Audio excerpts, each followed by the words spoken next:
On the surface, it looked like the picture-perfect family. I mean, a mother of 6 with this hugely popular YouTube channel all about faith, family, and joyful parenting. But behind that camera, a truly terrifying secret was unfolding. This is the incredible story of Ruby Franke, and how the internet's ideal mom became, well, a monster. And that's really the question at the heart of all this, isn't it? It's the question millions of her followers have been asking themselves since the truth finally came out. How does the person you think you know online become the person you end up reading about in horrific court documents? These words, they're just chilling. This is what brought the entire facade crashing down. A desperate plea from Ruby Franke's 12-year-old son, whispered to a neighbor after he managed to escape. This sentence kicked off an investigation that would absolutely shock the world. So let's go right back to that moment, August of 2023. You have to understand, this wasn't just some kid running away from home after an argument. No, for him, this was a desperate fight for his life. When this boy showed up at a neighbor's door, his condition was just horrifying. He was barefoot, clearly starving, his body was covered in open sores, and you could still see the marks and even remnants of duct tape around his ankles and wrists. He wasn't asking for video games or his phone, he was begging for the most basic things a human needs: food and water. Now, to really grasp the shockwave this sent across the internet, you have to understand who Ruby Franke was to her audience.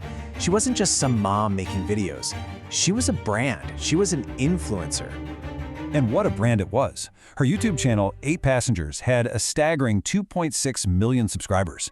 That is a huge number of people tuning in, watching her, and in many cases actually taking her parenting advice to heart. And the content she put out, it was just curated perfection. Daily videos showing off this big, beautiful family and their huge home in Utah. The themes were always so wholesome: family, faith, and what she loved to call joyful motherhood. She was positioning herself as an absolute authority on how to raise kids. And this is where that jarring contrast just smacks you in the face. The public persona was this paragon of motherhood, built on these cheerful vlogs and really strict parenting advice. But the private reality, as the police were about to find out, was one of aggravated child abuse, of starvation, isolation, and what can only be called torture, all disguised as discipline. Okay, so let's get back to the investigation. After the boy escaped, the police went to the home of Franke's business partner, Jodi Hildebrandt. This is where the kids were being kept, and what they found inside, it was even more disturbing than they could have imagined. Inside that house, they found Ruby's 9-year-old daughter. She was blindfolded, just completely emaciated, and she was locked inside a walk-in vault. She was so weak from the starvation and the trauma that she could barely even speak. And as the kids started to recover, the awful specifics of the abuse started to come out. They were only being fed maybe once every 2 or 3 days. They were tied up with rope for weeks at a time, leaving these deep sores on their bodies. They were forced to do manual labor, like standing in the blistering desert sun for hours on end, as some sort of atonement. And the emotional cruelty, it was constant. They were actually told that crying, a natural human response to pain, was manipulation from Satan. So, you have to be asking, what could possibly motivate this level of cruelty? Well, when they were questioned, Franke and Hildebrandt didn't see what they were doing as abuse. No, in their minds, it was a necessary, even a righteous, spiritual cleansing. When the court unsealed her own handwritten journal, her words just laid her mindset bare. In one entry, she wrote this about her 12-year-old son: "My son is evil and needs to be locked away until he repents."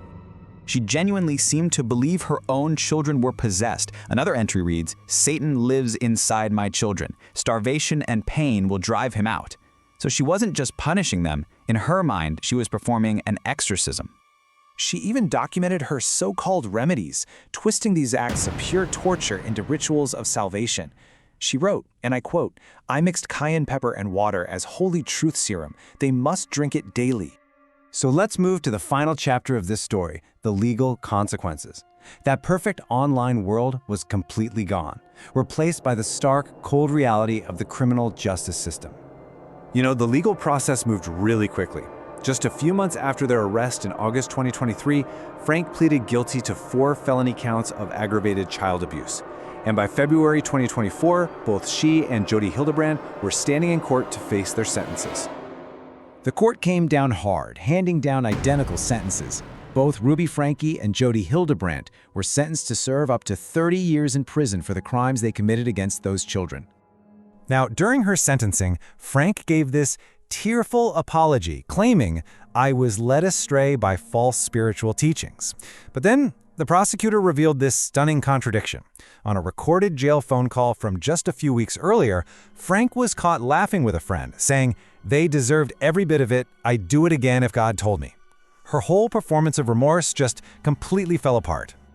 And here's the really unsettling part. Despite everything we know now, the algorithm, it doesn't forget. The internet is still just littered with these clips of her smiling, cheerful vlogs, and they continue to autoplay on phones all over the world, like a digital ghost of that perfect image she worked so hard to create. Which, of course, brings us right back to that central question. This case really forces us to confront an uncomfortable truth about the curated, perfect lives we see online, and it leaves all of us to wonder, just how easily can perfect hide evil?